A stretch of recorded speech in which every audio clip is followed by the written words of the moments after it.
주님께서 여러분과 함께 요한이 전한 거룩한 복음입니다.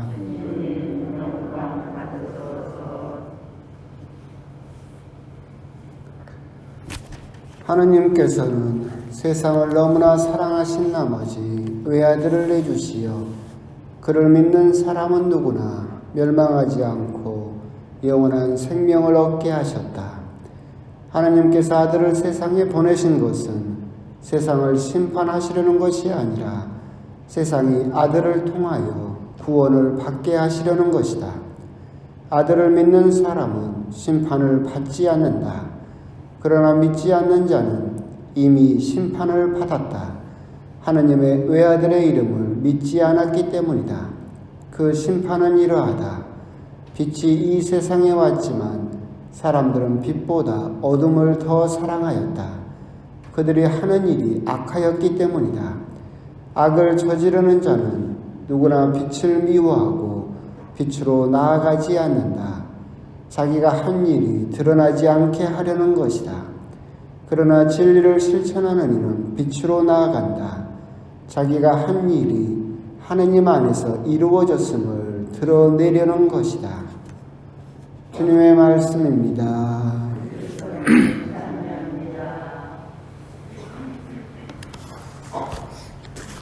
참 예수님,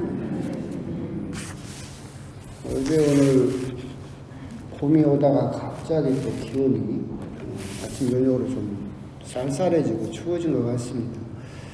감기 조심하시고, 요즘 같은 시국에는 무슨 감기만 걸려도 대역죄인 취급을 받기 때문에 웬만하면 조심하시고, 오늘은 부활 2주간 수요일입니다. 요한복음이 계속해서 봉독되고 있죠. 옛날에 여러분들이 기억하실지는 모르겠지만 옛날에 삼구라고 있었습니다. 삼구. 세 원수죠. 원수가 있었는데 마귀, 세상, 그리고 우리들의 육체, 이것이 우리들을 하느님으로부터 멀어지게 하는 세 원수다라고 해서 옛날 교리책에서는 그렇게 삼구라고 물리쳐야 될 것이라고 그렇게 가르쳤어요. 그래서 마귀도 물리쳐야 되고 세상도 물리쳐야 되니까 세상하고 담쌓고 산속 깊이 수도원으로 들어가고 또 봉쇄까지 하면서 그런 수도 생활을 하기도 했었었고, 우리들의 육신이 하느님으로부터 멀어지게 한다라고 해가지고 중세시대 때는 또 우리 육신들을 괴롭히는 일들을 많이 했죠. 막 송곳 위에 누워서 잠을 자거나 채찍으로 밤마다 자기 등을 때리면서 자기 육신에서 일어나는 욕망을 잠재우기 위해서 고신극기하는 전통이 옛날에는 있었었죠. 요즘은 교리책에서는 삼구라고 가르치지 않습니다. 그 부분이 없어졌어요. 왜냐하면 그렇게 극단적으로 세상을 미워해서도 안 되고, 우리들의 몸 역시도 하느님께서 주신 선물이기 때문에 또 귀하게 여기고 가꿔야 된다라는 그럼 조금 더 올바른 방향으로 나아가면서 삼구를 우리들이 이제 교리책에서 볼 수 없는 부분이 되긴 했는데, 그런 이제 이야기들이 됐던 것들은 계속해서 복음에서 나왔었던 이야기들이었죠. 예수님께서도 내가 세상을 이겼다, 또는 나는 세상에 속하지 않는다, 즉 하느님과 예수님과 세상을 계속해서 분리시키려는 그런 복음의 내용들이 있었기 때문에, 그리고 또 요한복음에서는 특별히 또 그렇게 대비되는 이야기들 많이 하죠. 빛과 어둠, 위와 아래, 영과 육, 그리고 세상, 이렇게. 그래서 다른 것은 좋고 다른 것은 나쁘다라는 식으로 이렇게 극명하게 비교하면서 예수님의 말씀이 전개되기 때문에, 그런 부분에서 봤을 때는 세상이라고 하는 것도 빛과 어둠처럼 그렇게 극과 극으로 갈리기 때문에 옛날에는 세상 역시도 굉장히 멀리 해야 된다라고 그렇게 생각을 했었지만, 그런 말씀에 또 걸림돌이 된다거나 대비되는 말씀이 오늘 복음 말씀이죠. 세상을 물리쳐야 된다라고 생각을 했었는데, 요한복음 3장 16절에서 하느님께서는 세상을 너무나 사랑하신 나머지라고 하고 계세요. 그러니까 우리들이 세상을 물리쳐야 돼서 막 산속으로 들어가고 담을 쌓고 봉쇄 수도원에서 살았는데, 그런 세상을 하느님께서는 너무나 사랑하셔서 당신의 외아들까지도 내주셨다. 그렇다면 우리 역시도 세상을 사랑해야 된다라고 그렇게 받아들여야 되겠죠. 근데 요한복음에서 말하는 세상이라고 하는 것은, 단어는 세상이라고 하나가 쓰이지만 대비되는 세상이에요. 즉 하느님께서 만드신 세상, 창세기에도 나온 것처럼 보시기에 좋았다라고 하셨던, 하느님께서 좋아하시고 감탄하셨던 하느님이 만드신 세상이 있고, 우리 인간이 만든 세상이 있죠. 예수님께서 속하지 않는다라고 하셨던 그 세상이 사실은 분리되어 있는 것도 사실이에요. 결국 하느님께서 만드신 세상은 보시기 좋았다.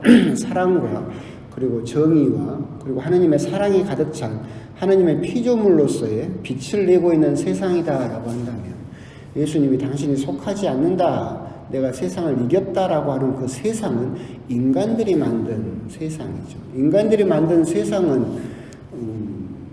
바벨탑에서 상징되는 세상이에요. 하느님에게 대적하기 위해서 인간들이 쌓았던 바벨탑으로 상징되는 세상, 그리고 우리 인간들이 만들어 놓은 세상, 옛날에는 신분제도 있었었죠. 양반, 상인, 노비해서 층을 만들어서 서로 이렇게 멀리하고 또는 박해하고 기피했던 층을 만들었던 세상. 또 요즘도 똑같죠. 공산주의가 됐든 자본주의가 됐든 어떻게든 층을 만들어서 서로 배격하고, 또 세대 간에, 남녀 간에, 계속해서 지역 간에 차이와 차별을 만들어내면서 분리해내는 세상, 이것이 이제 우리 인간들이 만든 세상이고, 그렇기 때문에 오늘 하느님께서는 세상을 너무나 사랑하신 나머지라고 했을 때, 인간들이 만든 그 세상을 사랑하시는 것은 아니에요. 차이와 차별과 그렇게 서로 간에 어떤 천시라든가 그런 것들이 있는 그런 세상을 사랑하시는 것이 아니라, 당신이 만든 피조물로서의 창조 때 있었던 보시기 좋았던 그 세상을 사랑하시는 것이다 라고 하는 것입니다. 그러면서 그 밑에 보게 되면, 그래서 세상을 너무나 사랑하신 나머지, 특히나 인간을 너무나 사랑하신 나머지 결국 아들을 보내셨는데, 아들을 보내신 이유는 세상을 심판하시려는 것이 아니라 아들을 통해서 구원을 얻게 하겠다, 그 세상을 구해내겠다, 다시 창조 때의 본래의 모습으로 다시 회복시키겠다라고 하는 것이 하느님의 뜻이다라고 하는 거죠. 그런 부분에서 이제 제가 드렸던 말씀이 있었죠. 심판과 구원을 생각을 해보면, 좀 심판이라고 하는 것은 두려운 것이죠. 구원이라고 하는 것은 좋은 것이에요. 기쁜 것인데, 그래서 우리들은 이걸 분리해서 생각하는 경우가 많은데, 이 밑에 부분에서도 그렇죠. 믿는 사람은 심판을 받지 않는다. 믿지 않는 자는 이미 심판을 받았다라고 이야기를 하고 계시는데, 히브리어, 즉 구약 성서가 쓰였던 그 언어에서는 심판과 구원이 한 단어에서 나왔다고 그랬어요. 파카드라는 단어인데, 이 단어는 그냥 한 단어예요. 근데 이게 좋은 사람에게 쓰일 때는 구원이라는 의미로 쓰여요. 그런데 나쁜 사람에게 쓰일 때는 심판이라는 의미로 쓰여요. 그럼 그 파카드라는 단어가 원래 무슨 뜻이냐라고 한다면 방문이에요. 방문. 찾아가는 거. 하느님께서 찾아가는 거. 하느님이 찾아가면, 방문을 하면 의인에게는 그게 뭐가 되는 거예요? 기쁨이고 구원이 돼요. 그런데 하느님을 믿지 않았고 하느님을 따르지 않았던 그 사람에게는 하느님이 찾아가면 그것은 뭐가 되는 거예요? 심판이 되는 거예요. 심판이. 쉽게 말하면 그거라고 했잖아요. 태양이 떴어요. 태양은 그냥 떴을 뿐이에요. 우리를 찾아왔을 뿐이지. 그런데 그 태양을 보고 꽃들은 좋아해요? 싫어해요? 좋아하죠. 꽃들은 태양이 비치니까 꽃들에게는 구원이지. 박쥐한테는, 바퀴벌레한테는 심판이야. 그죠? 태양이 뜨면 싫어. 그래서 피해버리는 거죠. 하느님은 그냥 방문하셨을 뿐이에요. 그런데 누구에게는 그게 구원이 되고 누구에게는 그게 심판이 돼요. 그렇기 때문에 이미 심판을 받은 거예요. 예수님 말씀처럼 그때 그런 말씀을 하셨잖아요. 너희들이 빛이라고 생각했던 것이 사실은 어둠이었다면 그 어둠이 얼마나 짙겠느냐라고 이야기를 하셨어요. 뒷부분에 보면 그렇잖아요. 사람들은 빛보다 어둠을 더 사랑했다. 악을 저지르는 자는 누구나 빛을 미워하고 빛으로 나아가지 않는다. 그걸 악이라고 생각해서 저지르는 사람은 없어요. 여러분이 생각을 해보면 나쁜 짓을 하는 사람도 이것은 자기한테는 좋은 일이라고 생각을 하기 때문에 하는 거예요. 남의 것을 훔친다. 나쁜 짓이죠. 누가 보더니 나쁜 짓을 하고 있는데 이 사람은 그것이 선이라고 믿어요. 그걸 훔침으로써 내가 더 부유해지고 내 욕망을 채울 수 있기 때문에 좋은 일이라고 생각합니다. 살인하는 사람도 그래요. 이 살인을 하는 사람은 내가 지금 나쁜 짓을 저지르고 있다라고 해서 악을 저지르는 게 아니에요. 그것이 나에게 쾌감을 주고 나에게 어떤 기쁨을 주기 때문에 그걸 하고 있는 거예요. 아니면 내가 분노가 쌓이는데 그 분노를 풀어내는 방법이. 이 사람한테는 그게 뭐예요? 선이야. 좋은 거야. 근데 다른 사람에게는 그게 다 악인 거지. 무슨 말이냐면 이 사람은 자기가 이 안에 든 것이 빛이라고 생각을 했어요. 그걸 하면 내가 더 부유해지고 그걸 하면 내가 쾌락을 느끼고 그걸 하면 내가 더 좋아진다고 생각하기 때문에 그 짓을 했어. 근데 나중에 봤더니 그 내가 빛이라고 생각했던 것이 뭐예요? 어둠이었다는 거지. 그러면 그 어둠이 얼마나 더 짙겠느냐. 이미 너는 심판을 받았다라고 하는 거예요. 이 말도 어려우면 더 쉽게 그거라 했잖아요. 세상 지금 모든 사람들이 빛이라고 생각하는 게 있어요. 그것은 빛이 우리들에게 구원을 가져다 줄 거예요. 그것만 있으면 우리는 구원을 받고 정말로 행복해질 수 있어요. 빛 자체예요, 그건. 뭐? 돈이라고 하는 것은 지금 세상 모든 사람에게 빛이야. 근데 나중에 하느님 앞에 가서 딱 봤더니 내가 나에게 구원을 가져다 줄 거라고 생각했던 그 빛이 뭐였다고? 어둠이었다면 너희가 가진 그 어둠, 너의 삶이 얼마나 더 비참하겠느냐, 얼마나 의미가 없겠느냐, 그 이야기를 하고 계시는 거예요. 그 사람은 이미 심판을 받았다라고 해요. 가서 내가 막 구구절절 이야기할 거 없이 네가 그 어둠을 빛이라고 생각을 했고 그것을 따라가면서 결국은 하느님의 방문이 너에게는 심판이 되는 삶을 살았다라고 한다면 너는 이미 심판을 받았다. 이미 끝나버린 것이다 라고 하는 것이죠. 결국 오늘 복음에서도 결국 하느님께서는 세상을 너무나 사랑하셔서 아들을 보내셨지만 아드님께서는 예수님께서는 1등부터 50등까지는 구원, 51등부터 100등까지는 심판 이렇게 줄 세워서 딱딱 끊는 그것을 하시는 것이 아니다. 아드님은 그냥 하느님의 사랑을 전하기 위해서 방문하셨다. 우리들을 찾아오셨다. 뭘로? 빛으로. 그런데 어떤 사람은 그게 구원이 될 것이고 어떤 사람은 그게 심판으로 다가오게 될 것이다. 그렇기 때문에 굳이 어떤 심판의 날짜가 정해져 있는 것이 아니라 우리의 삶 자체가 어디를 따라가면서 살고 있느냐에 따라서 이미 구원과 심판은 정해진 삶을 살게 되어 있다. 물론 거기에서 건너올 수 있는 방법이 있어요, 없어요? 있다니까. 예수님께서 말씀하셨던 그 밀과 가라지 비유에서도 말씀드렸잖아요. 생물학적으로 보면 가라지가 밀로 변할 수 있어요, 없어요? 없어요. 태어날 때부터 가라지는 가라지로 태어났어요. 아무리 그 주인이 자르지 마라, 추수 때까지 기다려봐라, 시간을 아무리 줘도 가라지는 밀로 변화될 수가 없죠. 그런데 사람은 어떻게 돼요? 변할 수 있어요. 그래서 밀밭 주인이 끝까지 가라지를 안 뽑고 추수 때까지 계속 기다려주는 이유가 뭐예요?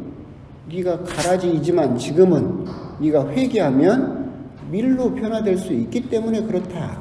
이미 심판을 받은 나이지만 나는 내가 빛이라고 생각했던 것이 사실은 어둠이었다는 것을 깨달으면 진짜 빛을 향해서 방향을 돌리면 너희도 뭘 받을 수 있다? 구원을 받을 수 있다. 결국 심판과 구원은 다른 것이 아니라 그냥 예수님의 하느님의 방문이고 하느님의 다스림이다. 여러분이 생각했을 때 예수님이 지금 당장 나를 찾아오신다. 기뻐요, 슬퍼요? 이미 심판을 받았다니까. 이미 끝나버렸어. 자, 그럼 지금 물어보면 되잖아. 예수님이 여러분 슬쩍 그러잖아. 이 적금도 드러났고, 이 집은 아들한테 물려줘야 되고, 이 재산 이전도 안 했고, 부동산도 등기 걸리는 것이 많은데 오시려면 한 1년 뒤에나 날짜 정해놓고 오시오 하는 마음이 솔직한 마음이잖아. 근데 예수님 오시면 끝이야. 아들이고 뭐고 이미 다 끝나버리는 거야. 그럼 자, 여러분이 물어보면 돼. 자, 예수님이 지금 당장 나를 찾아오세요. 방문하세요. 그럼 여러분은 기뻐요, 슬퍼요? 기쁜 사람은 구원을 받은 거지. 기쁜 사람은 빛을 따라 사는 사람이고, 기쁜 사람은 이미 구원을 받은 사람이지. 그런데 슬픈 사람, 부동산 등기도 이전해야 되고, 재산은 지금 통장에 이게 몇 억이 있는데, 이건 내가 지금 그걸 세금 떼고 누구한테 조금 있다 오시면 안 되겠어? 그러면 그 사람은 뭐예요? 이미 심판을 받은 사람이죠. 예수님 오시는 것이 기쁘지 않아. 걱정거리이고 나에게 슬픔이다. 그러면 이미 심판을 받은 사람이에요. 명확하다는 거예요. 그러니까 여러분들도 항상 저녁마다 생각을 하면 돼요. 지금 나에게 예수님께서 찾아오신다라고 한다면 나는 정말로 기뻐할 수 있는가? 기뻐할 수 있으면 여러분은 구원을 받은 사람이고, 슬퍼. 걱정거리고 슬픔만이 가득하다. 조금 있다 오시면 안 될까라? 이러면 여러분들은 길이 뭔가 조금 잘못되어 있다. 이미 심판을 받은 사람일 수도 있다라고 하는 점. 그런 점에 대해서 한번 곰곰이도 묵상을 해보셨으면 좋겠습니다.